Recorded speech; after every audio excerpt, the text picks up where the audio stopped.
ओम श्री परमात्मने नमः। अथ हि भगवाध्यायः। भूय एव महाबाहो शृणु मे परमं वचः।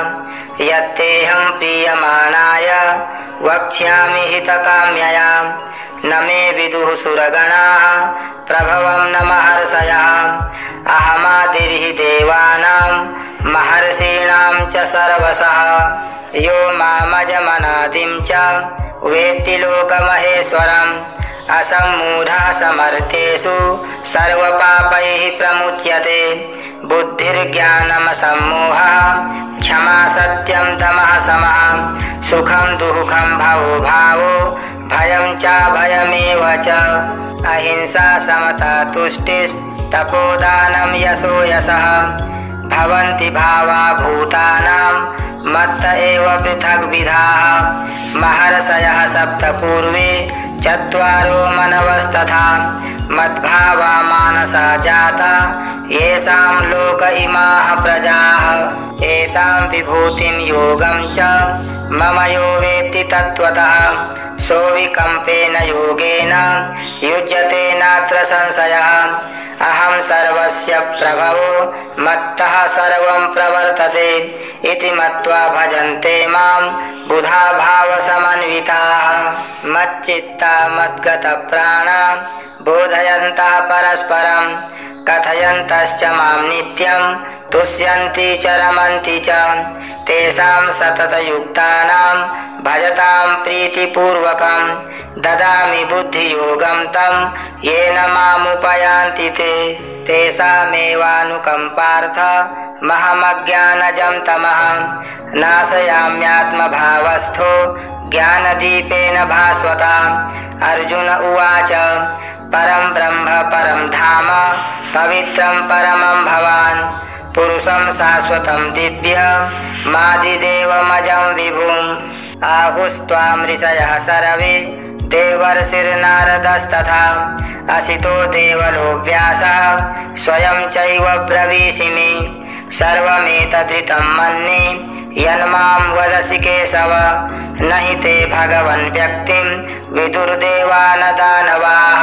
स्वयमेवात्मनात्मानं वेत्थत्वं पुरुषोत्तम। भूतभावन भूतेश देवदेव जगत्पते। वक्तुमर्हस्य शेषेण दिव्याह्यात्मविभूतयः। याभिर्विभूतिभिर्लोका निमास्त्वं व्याप्य तिष्ठसि। कथं विद्यामहं योगिंस्त्वां सदा परिचिन्तयन्। केषु केषु च भावेषु चिन्त्योऽसि भगवन्मया। विस्तरेणात्मनो योगं विभूतिं च जनार्दन।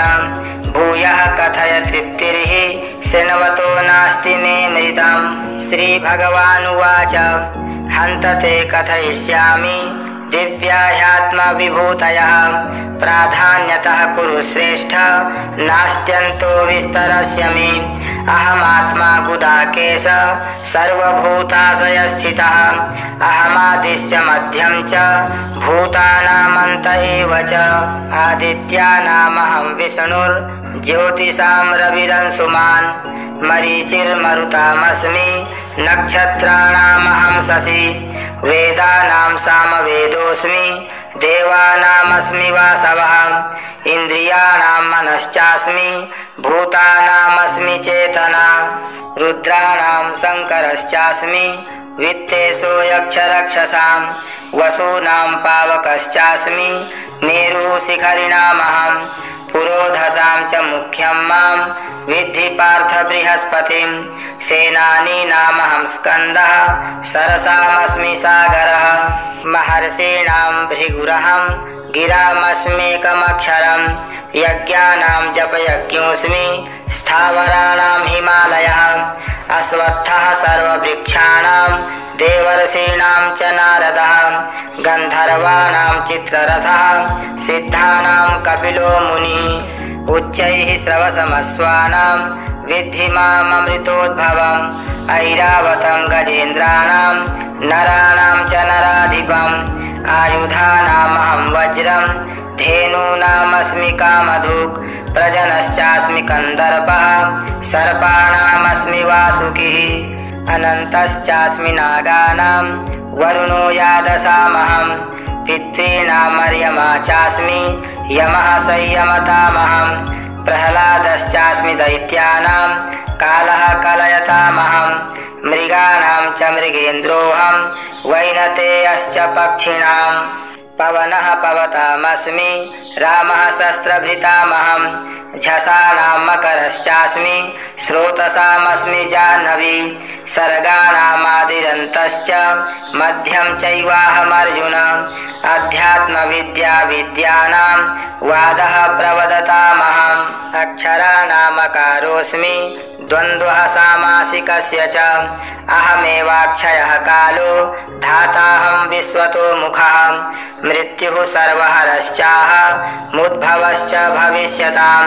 कीर्तिः श्रीर्वाक्च नारीणां स्मृतिर्मेधा धृतिः क्षमा बृहत्साम तथा साम्नां गायत्री छन्दसामहं मासानां मार्गशीर्षोः मृतूनां कुसुमाकरः द्यूतं छलयतामस्मि तेजस्तेजस्विनामहं जयोऽस्मि व्यवसायोऽस्मि सत्त्वं सत्त्ववतामहं वृष्णीनां वासुदेवोऽस्मि पाण्डवानां धनञ्जयः मुनीनामप्यहं व्यासः कवीनामुशना कविः दण्डो दमयतामस्मि नीतिरस्मि जिगीषतां मौनं चैवास्मि गुह्यानां ज्ञानं ज्ञानवतामहं यच्चापि सर्वभूतानां बीजं तदहमर्जुन न तदस्ति विना यत्स्यान् मया भूतं चराचरं नान्तोऽस्ति मम दिव्यानां विभूतीनां परन्तप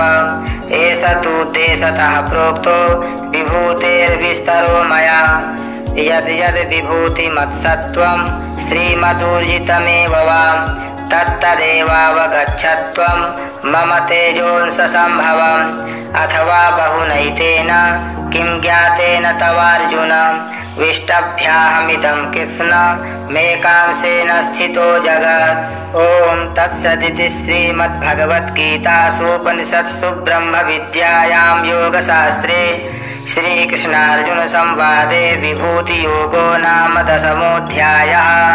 श्रीकृष्णार्पणमस्तु।